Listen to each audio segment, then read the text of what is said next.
And I'm not going to read all of Psalms 119. All right, Mariah, you can bring the lights up just a little bit in the house there. Why am I not going to read the whole chapter? Because it is 176 verses, right? It is the longest chapter in the Bible, all right? Longest chapter in the Bible. It is comprised of, just a little background on 119, it is comprised of 22 stanzas, okay? They're each 8 verses long. So as you read through that, you're going to see that. So I'm going to turn there myself. All right, and you'll see that the first one is called Aleph, and the next one is Beth, and the next one is Gimel, Daleth, He, He, however you want to say it, Wah, right? That's verse 41 is Wah. Everybody say Wah. There you go. 49 Zalin. So what those are is the Hebrew alphabet. You're just working your way through the 22 characters of the Hebrew alphabet, and each stanza is dedicated to one of those letters of the Hebrew alphabet, all right? But what's unique about Psalms 119 as well is that every verse is going to refer to the Word of God in some way, okay? It's going to call it God's statutes, His command, His Word, His precepts, His law, His commands. But it's all a reference to God's Word in some way, shape, or form. All right? All 176 verses. You read through it, okay? I'll challenge you, see if you can find it, all right? Okay? It's your homework for this afternoon. So Psalms 119, what we gather, was written by a young man, young Jewish Hebrew man, that is going through a very difficult time in his life. He is facing, whether you call it suffering, persecution, opposition from evil, wicked people. It's a difficulty, and it's not just something that it was just short-lived. It was prolonged. It's over the long haul, and he's getting weary. He's getting tired of dealing with this difficulty, this crisis within his own life. But it's during this prolonged time of distress, persecution, and suffering that he digs deep into God's Word. And it's there that he finds many treasures. He was fighting for his life, spiritually, physically, emotionally. And as he turned to God's Word, he found help to help him in his time of need. I want you to imagine that you're stranded out in the ocean and sea. Capsized. You're out there in the water. You don't even have a life jacket. You're just treading water, right? Okay, and then you think back to those swimming lesson days, right? And you had to tread water. How long could you go? 2 minutes, 5 minutes, 10 minutes? Right? Maybe some longer, right? You can actually tread water for a long time. But imagine you're out there. The waves are there. And you're doing everything to keep your head above water, right? And stay afloat. And I believe a lot of us, that's what describes a lot of us right now, just with all that we have happening. It'd be one thing if we just had COVID hitting us, but then we have the things with racism and how that's impacted our nation. And now with school starting up, man, it's just, it's a lot happening. And it impacts our lives. When you have that prolonged stress and anxiety in your life, it impacts people's lives, just as it has impacted the psalmist. So, suicide, drug addiction, alcohol addiction, all those things are going up as this pandemic extends on. So I want us to go to God's Word because I believe that's where we can find some help during this time. All right? And so before we do, let's bow our heads and pray one more time. All right? Father, this morning we just come before you. We thank you that we can come to your Word and that we can gather in this place, Lord God. Whether we're watching online or here, Lord God, I believe your presence can fill that place and that you can meet us in these moments we have. We give you the thanks. Make your word come alive. It is your living word. We pray that it would speak to us today. We ask it in your name. Amen. Amen. So as we look at Psalms 119, the first verse I want us to look at is Psalms 105. And that's where we're going to get our first point that you can write in your program there. I got 7 of them. They're short, so I won't give you writer's cramps or anything, all right? But Psalms 105, what does it say? A lot of you know this. It says, your word is a lamp to my feet and a light unto my path. Maybe you learned that in Sunday school. I don't know. Maybe you learned it at some point. Psalms 105. 119, 105. Your word is a lamp to my feet and a light unto my path. Back in biblical days, there were no streetlights, right? It was completely dark. And there was a danger of stepping into a hole. You ever done that? You're out maybe hiking or something, you step into a hole, twist your ankle, hurt your knee, fall, you could break an ankle. Yeah, you can get hurt pretty bad. Imagine doing that in the dark, walking down a path. So the lamp that they had would help know where to step, right? They could see where they're stepping, but it also gave some light for the road ahead so they knew where they were going, right? So the first point there is that as we pursue God and His Word, we discover, first of all, we discover light. We discover light. You know, in our world right now, I think we're searching for truth. We're in a difficult, confusing time. And as we go to God's Word, it can help shine light upon where we're at. It can help give us truth. How many have gone on a cave tour? All right? They get you back into the cave, and then what do? They turn off the lights. And then you go like this, you can't see your hand, right? It's just dark, right? And they turn them back on. And, you know, sometimes it feels a little bit like that as we're going through this world, right? It's kind of like, where is the light? Where's the truth? This verse is important because it says God's Word can provide the light to our feet and to our path. Now, this pertains not so much to right career choices. It can. God says that if we seek Him with all of our heart, trust Him, that He will direct our paths. Proverbs 3, 5, and 6. But it really pertains to making right moral choices that will bless our life. That can deal with greed. It can deal with sexual sin. That's a big one right in our day and age.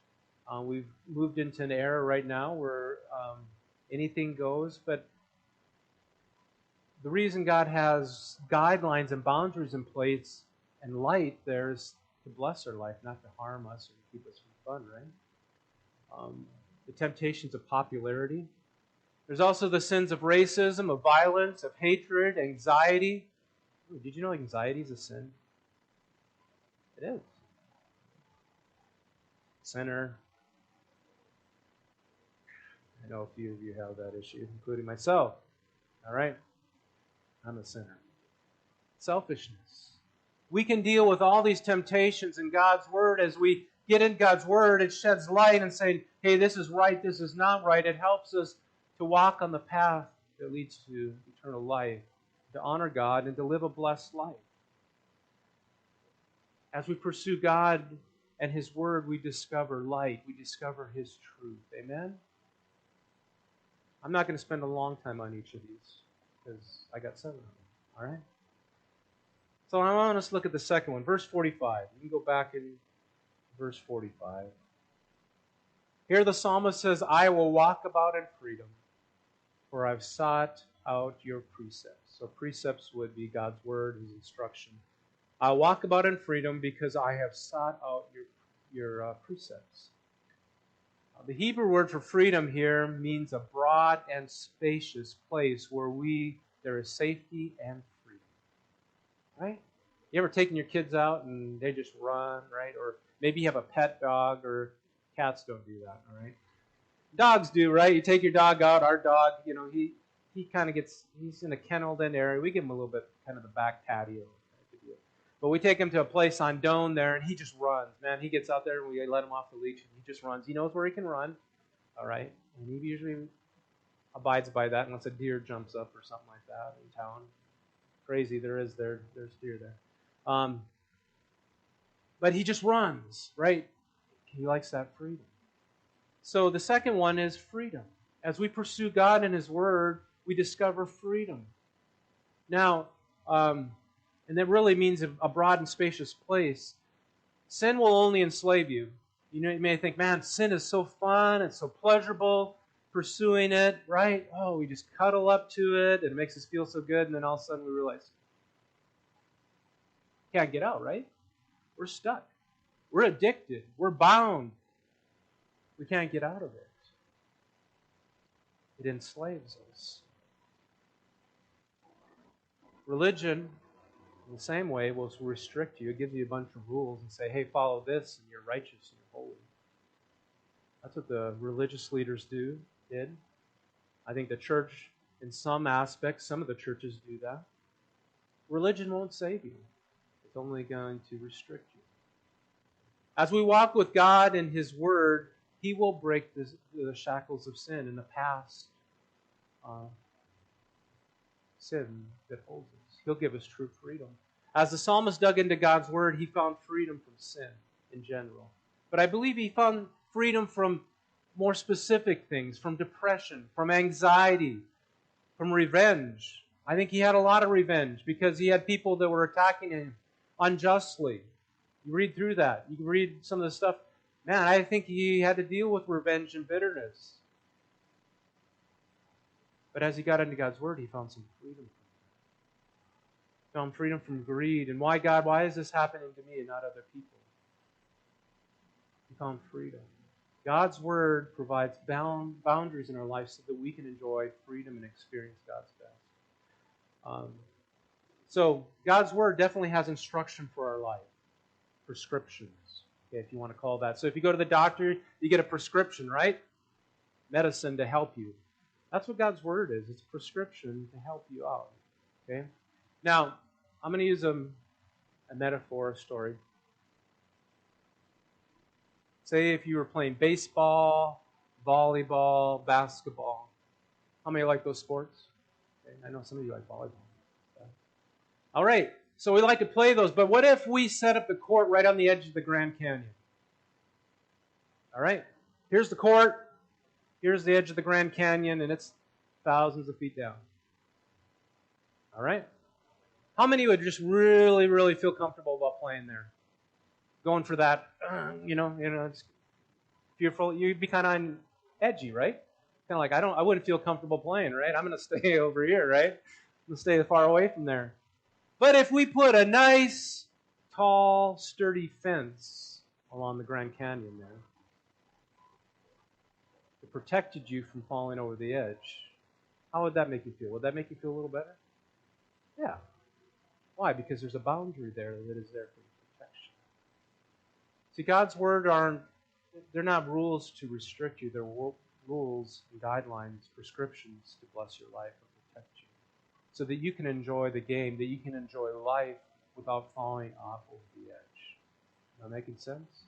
Parents often will put a fence in their backyard. Is that to restrict their kids?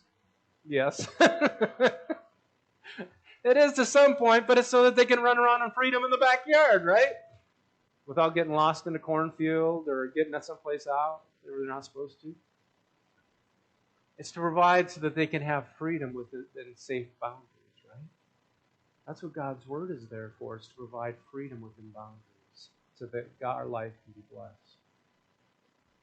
So God's Word, as we dig into it, it provides, first of all, it provides light, and it provides freedom. Number 3, verse 28. We're going to go backwards, and then I think we're going to go forward. All right. Verse 28 says, "My soul is weary with sorrow. Strengthen me according to your word." My soul is weary with sorrow. Strengthen me according to your word. Usually that word sorrow is used in reference to grief. Okay? Mourning the death of something or someone. I think we don't know of him mourning or weeping the death of a loved one. What we do know, he is mourning and grieving over what he has lost. Friendships, freedom, security, joy, safety. Those are the things that he is sorrowful, he's heavy with. But he says, as he goes to God's Word, he says, strengthen me according to your word. Strengthen me. So the third one is strength. As we go into God's Word and pursue God's Word in Him, we discover strength. Now, I'm going to come back to that. I believe in the same way as individuals, we're mourning sometimes the loss of things right now that we took for granted prior to COVID, right?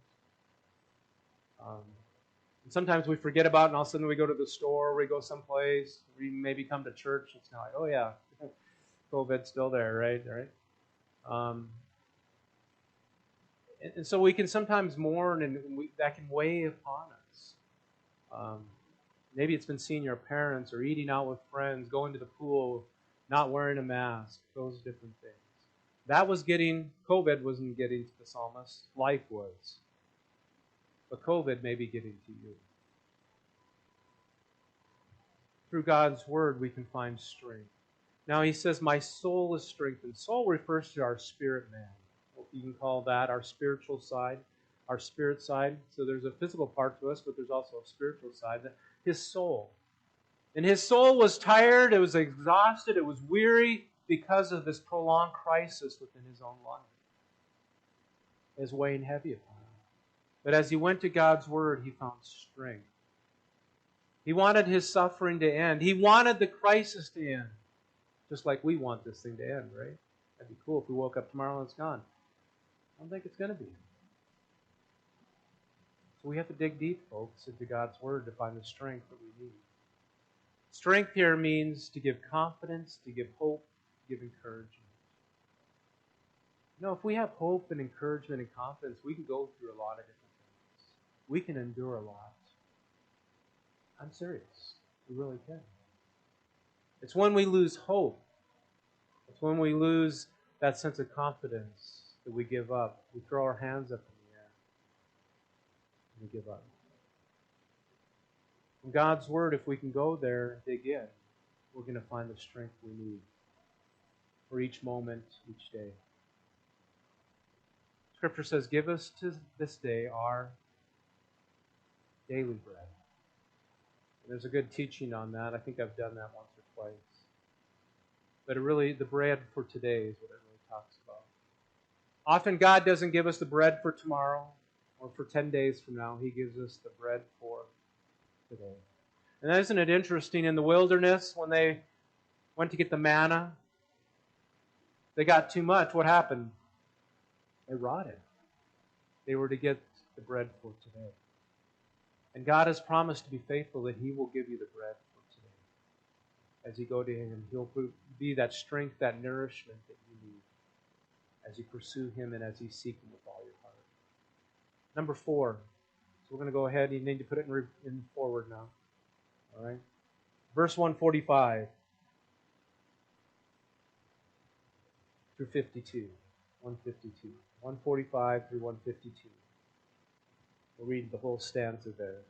Cough. Okay? I don't want you to cough, but that's how you say that word, okay? 145 says, I call with all my heart. Answer me, Lord, and I will obey your decrees. I call out to you, save me, and I'll keep your statutes. You know, just these strong words. I rise before dawn and cry for help. Cry is a strong term. I've put my hope in your word. My eyes stay open through the watches of the night. Sometimes we have those sleepless nights. That I may meditate on your promises. I hear my voice in accordance with your love. Preserve my life, Lord, according to your laws. Those who devise wicked schemes are near, but they are far from your law. Yet, Lord, you are near, Lord, and all your commands are true. Long ago I learned from your statutes that you've established to last forever. The fourth thing that we see as the psalmist dug into God's word is he found hope. Okay? He found hope. He found hope. Notice he says in verse 150, he says, the wicked are drawing near, God. But what does he say in verse 51? What does it say? The wicked are drawing near, God, but Lord, you are near. God is not going to leave you. He'll never forsake you. Isn't that what Scripture says in the New Testament? Jesus says, I will never leave you. I'll never forsake you. Hey, the wicked may draw in. Discouragement may draw in. The struggles of this world may draw near. But guess what? God is near to you. He will never leave you. He'll never forsake you. He's right there with you. He's there. You are near. The psalmist was not blind to what was happening around him, but he also understood, hey God, you are with me even in the suffering. You know, the thing about Scripture is that God has never promised that we won't have sufferings and trials. Right? What He has promised is that He'll never leave us or forsake us. And if we have hope, we can endure a lot. just as the psalmist found out. I caught this quote in one of my emails this week. It's from Herbert Cooper. You guys remember Herbert Cooper? He attended Evangel. I'm talking to you know him? Kind of? He attended Evangel. So I don't know if he was with my sons. He's a senior pastor, lead pastor in People's Church in Oklahoma City. But he had a quote, "Spend so much time with Jesus that you overflow with hope." Spend so much time with Jesus that you overflow with hope. And I think, folks, that's what we're struggling with because, and I don't have my phone's over there. But the problem is that we are spending too much time watching Facebook and the news and not enough time here. So if you were to do a log of how you spend your time and how much time, your phone will actually tell you how much screen time. If you have an issue, my iPhone will tell me how much time to spend on it. I can probably tell you if the percentage, it's not 50-50, folks. There's too much time there, not enough time here. And because of that, we don't have the joy, the strength that we need in this time. So if you flip that, if you were to spend more time in here, I mean, we have to know what's happening, and we have to know what the weather is. We have to know what's happening in the world. There was a car fire in Crete last night. Did you know that? There was. But too often what I find, so this is my confession, that the first thing I do, I get up in the morning and I go to my phone, and the first thing I look at Facebook. That's probably the worst thing you can do. Find out, oh, so-and-so went there, and here, I'm stuck here, and they're in, Hawaii. They're on a cruise. They're probably not on a cruise right now. All right, you begin comparing, or you see all the bad stuff in our world, or we need to get into God's Word. And you hear me?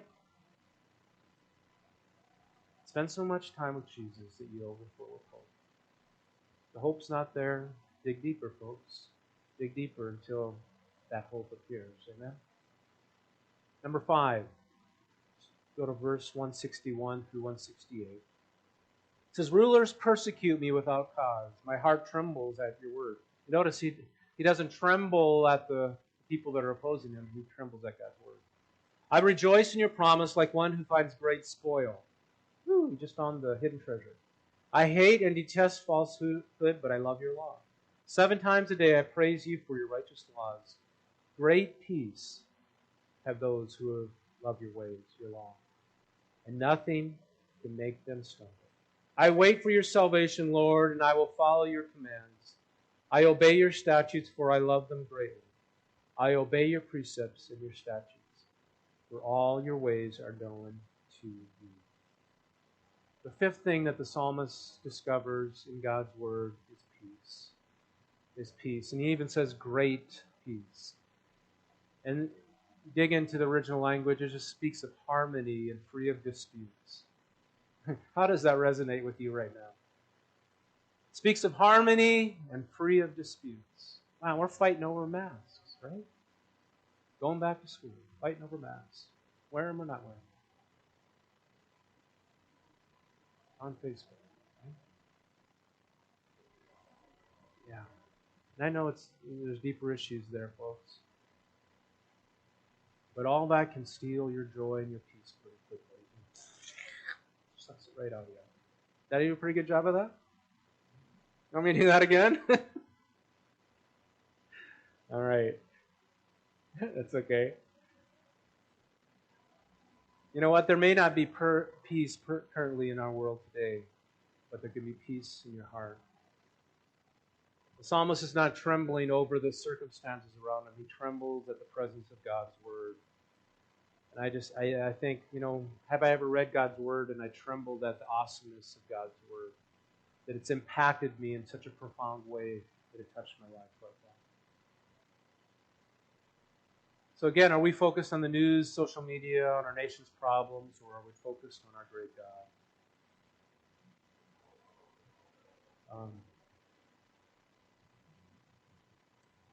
In America, we have this COVID thing. But here's the truth. Crisis can bring out the best. Did you know that? We don't like crisis in America, do we? We think it's kind of like the end all. But I can guarantee you that a lot of the inventions, if you do your research, how many inventions were created out of crisis? Quite a few. And I can guarantee you, so for the church, it's caused us to be better with our online presence. There's going to be some benefits from it. I can't say that I enjoyed it. I'd be lying if I said I enjoyed it. Okay? But it's causing us to do things better. Okay? The medical field, I can guarantee you that this crisis is going to lead to breakthroughs that are going to help save lives in the future, as difficult as it is.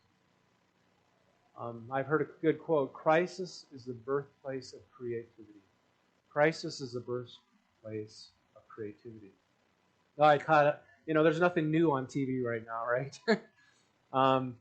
But I happened to catch Apollo 13. Tom Hanks is on that, Apollo 13. So they're going to the moon, right? They'd already been to the moon once. Tom Hanks plays a character where he's already been there. He's looking forward to going back that second time, I believe, right? Am I right on that? And they're about ready there, and all of a sudden, boom, right? Something happens. The oxygen tanks blow out. It takes them a while to figure out. And so the rest of the movie, the bulk of the movie, is dealing with them figuring out how they're going to get back home, right? So they have to go around the moon. They come back. They have to shut down their power supply. They have to shut down other things. They have to figure out how to increase their oxygen level. They were in crisis mode. But through that, they learned how to do some things, So the guy throws all these things on the table and says, hey, we need to figure out how we can get all this to work so that they can breathe and make it home. Crisis is the birthplace of creativity. So, Tom Hanks. Houston, we have a problem. But they figured it out, and it brought out the best in people through that crisis. They probably wouldn't want to go through it again. But we learned through that time, and it made us better.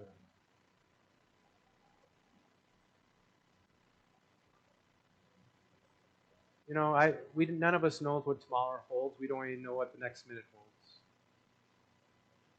But if you were to do an assessment, how much time, energy, anxiety are you spending on the future over things you can't control? We have to have a budget. We have to plan. We have to think about, hey, what are we having for lunch? Okay, I'm a guy, right? I got that planned out, right? Okay. We have to plan somewhat, but how much time are we obsessed with things out there this week, the next day, over things we cannot control? And you're worrying and it's keeping you up at night. Can your worry actually change something? No. It won't change one thing.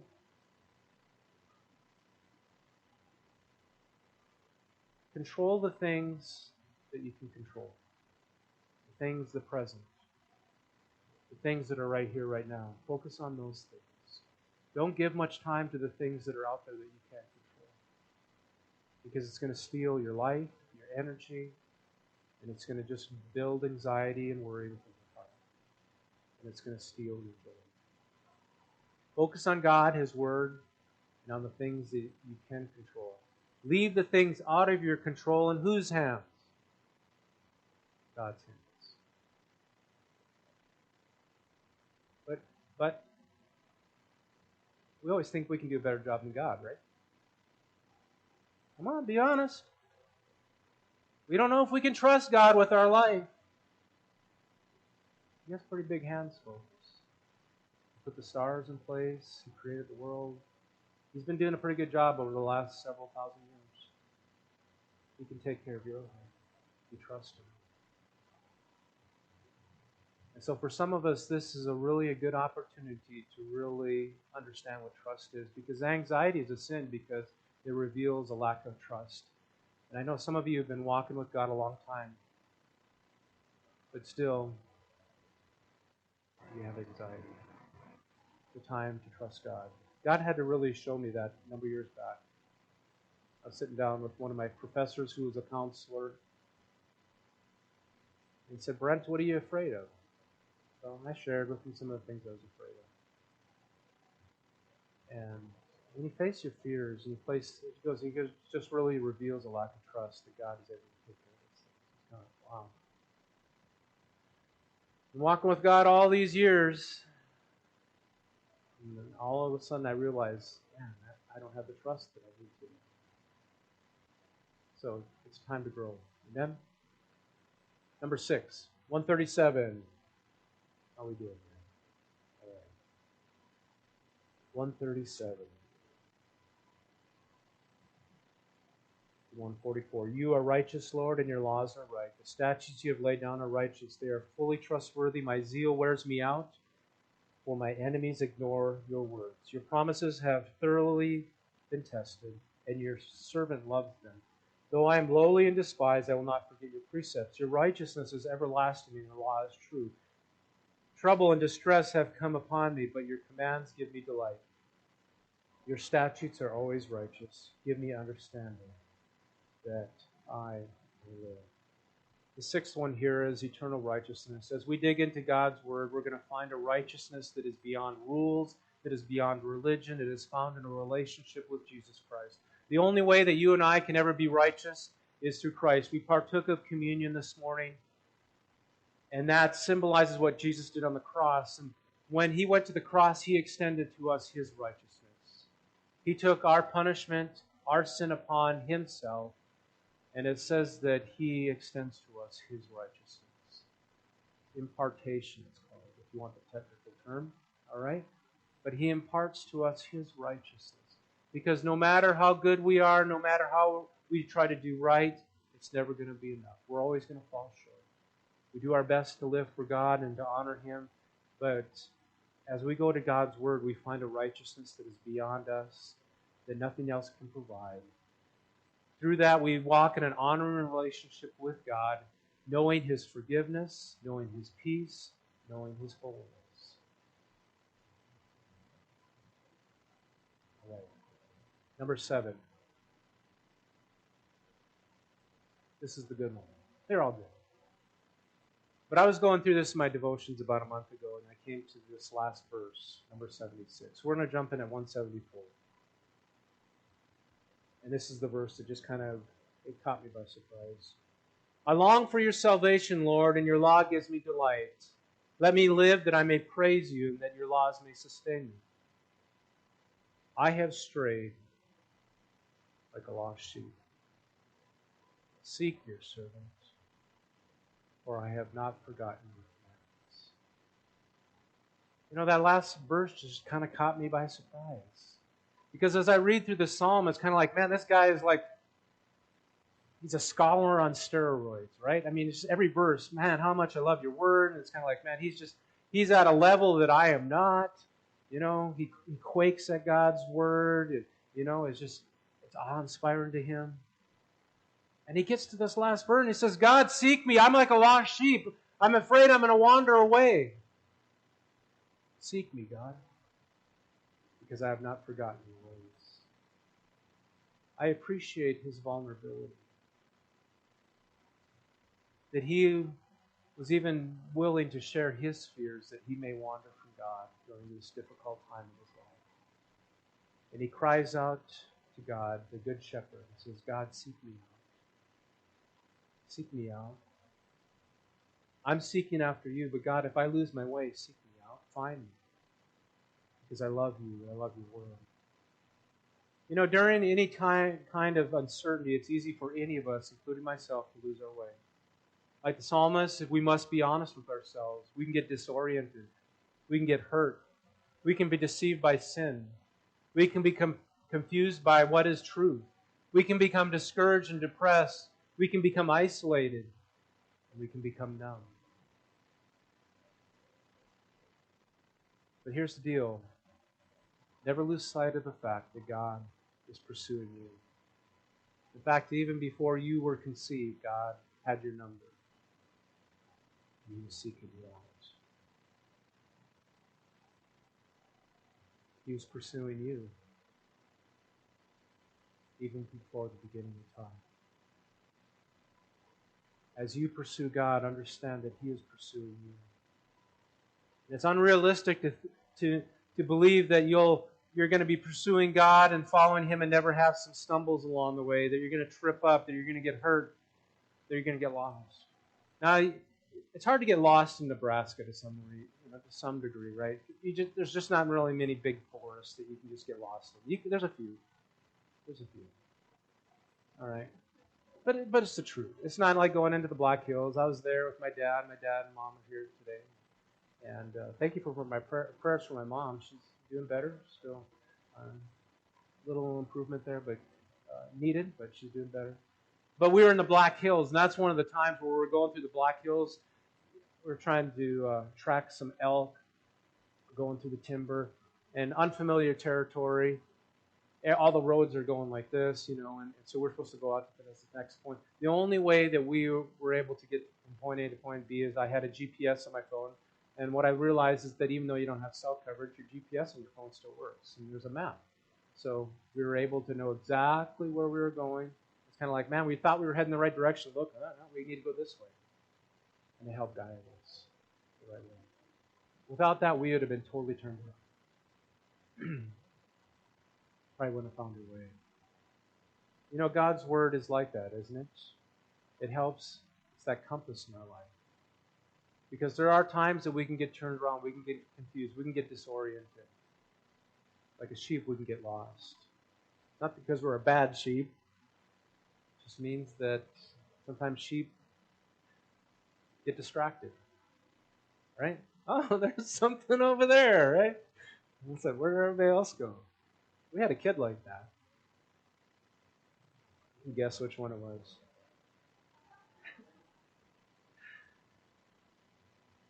Where did he go? In the airport. All right. God's Word can help us. I'm going to have the musicians come. There's a hymn that's been around for a long time that we're going to close with. It was written by Robert Robinson. Robert Robinson didn't know God, and then he was influenced by George Whitefield, an evangelist in England.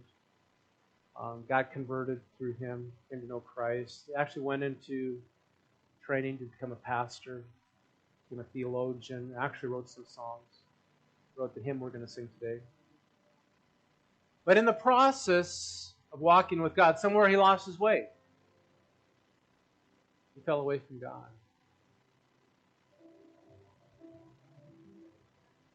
And after that had taken place, he was on a stagecoach ride from point A to point B. And there was a lady sitting across from him, and she was humming a tune. That was actually the hymn that he had written. So she's humming it away, and she goes, "Do you know this one? Let's sing it together." And he kind of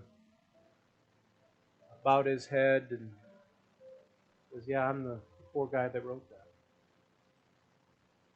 And he had fallen out of relationship with God, and he kind of was honest with her about that. And the story has it that while they were on that ride, that she prayed with him, and he brought his heart back to God. The hymn was, "Come Thou Fount of Every Blessing." In that verse it says, "Room to wander, Lord, I feel it. Room to leave the God I love." Right? And it was kind of like a prophetic thing that he grasped within his own heart, the fears that he had, that many of us have, that the psalmist had. There's that fear that God, in the midst of everything, even following you, and even though we're in God's Word, that somehow that we can lose our way. And I go back to that last verse. We're all like sheep that can lose our way. And our prayer needs to be, God, seek us, find us, we lose our way. Amen? So would you stand this morning and lead us in a prayer, and then just sing that together, and just worship the God that created us, that formed us, that has been pursuing us since the beginning of time. Father, this morning, if we don't know you as our Lord and our Savior, we'd like to do that this morning, whether we're here, watching online, Father, that you can reach out to where we're at. You can make that a holy place, Lord God. If we say, "Dear God, come into my life, forgive me my sins," you are faithful to meet us where we're at, to do that, Lord. And if we make you the Lord of our life and get into your word and find a church where we can grow and we can mature, Father, you are walking with us each step. Lord God, this morning I pray that you would be present here with us, Lord God. I know this hasn't been a difficult time in any of our lives, Lord God. For some of us, it has been just a weight upon us, Lord God. And I pray that your word, your presence, can lift that in our life. And Lord God, that you can come in your own way to bring peace, joy, strength, light, and the promise that you are walking with us and pursuing us. All through this, you never leave us. Some of the things of this world, yeah, it's drawing near, but you are near to us. So, Lord God, pursue us. Strengthen us here this morning. We ask this in your name.